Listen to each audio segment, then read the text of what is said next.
Hello guys, welcome back to my channel. അപ്പോൾ കുറച്ച് ദിവസമായിട്ട് ഓൺ വോയിസിൻ്റെ വീഡിയോ ഒക്കെ ഇട്ടിട്ടുള്ളത്. അപ്പോൾ നമ്മളിന്നൊരു കേക്ക് ഉണ്ടാക്കുകയാണ്. നിൻ്റെ 12th വെഡ്ഡിങ് ആനിവേഴ്സറി ആട്ടോ. അപ്പോൾ നമ്മൾ കേക്ക് ഉണ്ടാക്കാൻ വേണ്ടിയിട്ട് ആദ്യം തന്നെ ഒരു 3/4 cup maida, 3 tablespoon cocoa powder, 1 teaspoon baking powder, 1/2 teaspoon baking soda, ഇവയൊക്കെ നന്നായിട്ട് മിക്സ് ചെയ്തൊരു 3 വട്ടം നന്നായിട്ട് അരിച്ചെടുത്തിട്ടുണ്ട് കേട്ടോ. പിന്നെ കേക്ക് ടിന്നിലേക്ക് നമ്മൾ ഓയിൽ തേച്ചിട്ട് ബട്ടർ പേപ്പർ തേച്ചൊരു ഭാഗത്ത് വെച്ചു. പിന്നെ നമ്മൾ എടുത്തിട്ടുള്ളൊരു 4 എഗ്ഗാണ് കേട്ടോ. 4 എഗ്ഗിലേക്ക് 1 ടീസ്പൂൺ വാനില എസൻസും 1 ടീസ്പൂൺ വിനേഗറും 3/4 കപ്പ് പൊടിച്ച പഞ്ചസാര ഇടവിട്ട് ചേർത്തിട്ടാട്ടോ നമ്മൾ ഇങ്ങനെ ബാറ്റർ നിർമ്മിച്ചുകൊണ്ടിരിക്കുന്നത്. ആദ്യം തന്നെ നമ്മൾ ഓവർ സ്പീഡിൽ ബാറ്റർ ചെയ്യരുത് കേട്ടോ.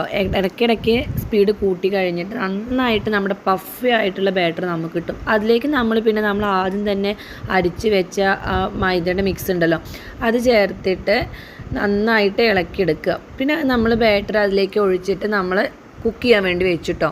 ആ സമയം കൊണ്ട് ഞാനിതാ വിപ്പിംഗ് ക്രീമും ബീറ്റ് ചെയ്തുകൊണ്ട് നിൽക്കണം കേട്ടോ. വിപ്പിംഗ് ക്രീം നന്നായിട്ട് ബീറ്റ് ചെയ്തതിന് ശേഷം ഞാൻ ഫ്രിഡ്ജിലേക്ക് മാറ്റി വെച്ചിട്ടോ, ഫ്രീസറിൽ വെച്ചിട്ടുണ്ട്. ആ ഒരു സമയം കൊണ്ട് നമ്മുടെ കേക്കിൻ്റെ സ്പഞ്ച് റെഡിയാക്കി കിട്ടിയിട്ടുണ്ട്. അപ്പോൾ നമ്മുടെ ചോക്ലേറ്റ് കേക്കായിട്ട് ഉണ്ടാക്കുന്നത്. അപ്പോൾ സ്പഞ്ച് നന്നായിട്ട് ചൂടാറിയതിന് ശേഷം കത്തി വെച്ചിട്ട് 3 ലെയറായിട്ട് കട്ട് ചെയ്ത് മാറ്റി വെച്ചിട്ടോ.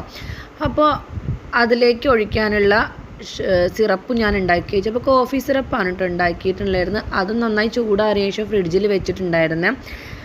അങ്ങനെ നമ്മുടെ കേക്കിന് ലാസ്റ്റ് പരിപാടികളിലേക്ക് എത്തിയിട്ടോ. കേക്ക് ഓരോ സ്പഞ്ച് വെച്ചിട്ട് കോഫി സിറപ്പ് ഒഴിക്കുക, വിപ്പിംഗ് ക്രീം തേക്കുക, അങ്ങനെ ഒരു 3 ലെയർ വെച്ചതിന് ശേഷം നന്നായിട്ട് വിപ്പിംഗ് ക്രീം തേച്ചിട്ട് നമ്മളത് പിന്നെ നല്ലൊരു ഫിനിഷ് ആക്കി എടുക്കണം. അപ്പോൾ 2 വർഷത്തോളമായിട്ട് ഞാൻ കേക്ക് ഉണ്ടാക്കിയിട്ടുള്ളത്. കേക്ക് ഉണ്ടാക്കാൻ വലിയ എക്സ്പേർട്ടൊന്നും അല്ല, പക്ഷേ ലോക്ക്ഡൗണിൻ്റെ സമയത്ത് ഇങ്ങനെ ഇരുന്ന് പഠിച്ചതായിരുന്നു. സച്ചുട്ടൻ കുട്ടിയായ സമയത്ത് എപ്പോഴും കേക്ക് ഉണ്ടാക്കാൻ ഭയങ്കര ഇൻട്രസ്റ്റ് ആയിരുന്നു. പിന്നെ അമ്പാടി ഉണ്ടായതിന് ശേഷം ഒരു മടി പിടിച്ചതിന് ശേഷം ഇപ്പോൾ 2 വർഷത്തോളമായി ഞാൻ കേക്ക് ഉണ്ടാക്കിയിട്ട്. ഇന്ന് പിന്നെ നമ്മളെ വെഡ്ഡിങ് ആനിവേഴ്സറി ആയതുകൊണ്ട് പിന്നെ പുറത്തുനിന്ന് വാങ്ങിക്കേണ്ട വിചാരിച്ചിട്ട് ഒരു കേക്ക് ഉണ്ടാക്കാൻ വിചാരിച്ചിട്ടോ. പെട്ടെന്ന് കേക്ക് ഉണ്ടാക്കാൻ വേണ്ടി സാധനങ്ങളൊക്കെ കടയിൽ പോയി വാങ്ങിക്കൊണ്ടെന്ന് ഉണ്ടാക്കിയതാണ്. അങ്ങനെ നമ്മുടെ സ്പഞ്ചൊക്കെ ഏകദേശം ഒരു ഫിനിഷിങ് വർക്കിൽ എത്തിയിട്ട് ഫ്രിഡ്ജിലേക്ക് മാറ്റി വെച്ചിട്ടോ. കുറച്ച് നേരത്തിന് തണുക്കട്ടെ. അതുകൊണ്ട് നമ്മുടെ ചോക്ലേറ്റ് ഗനാഷ് ഉണ്ടാക്കി എടുത്തിട്ടുണ്ട്. ഡബിൾ ബോയ് ചെയ്തിട്ടാട്ടോ നമ്മൾ ഗനാഷ് ഉണ്ടാക്കിയിട്ടുള്ളത്. പിന്നെ നമ്മളതിൻ്റെ മിനുക്കുപ്പണികളും കാര്യങ്ങളൊക്കെ എടുക്കുക കേട്ടോ.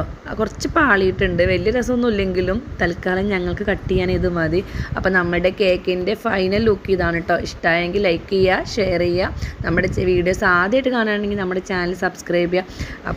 അങ്ങനെ കേക്ക് വേഗം തണുപ്പിച്ചിട്ട് ഞാൻ ഒറ്റയ്ക്ക് വെഡ്ഡിങ് ആനിവേഴ്സറി ആഘോഷിക്കാം കേട്ടോ. അപ്പോൾ അടുത്ത വീഡിയോയിൽ കാണാം. ബൈ.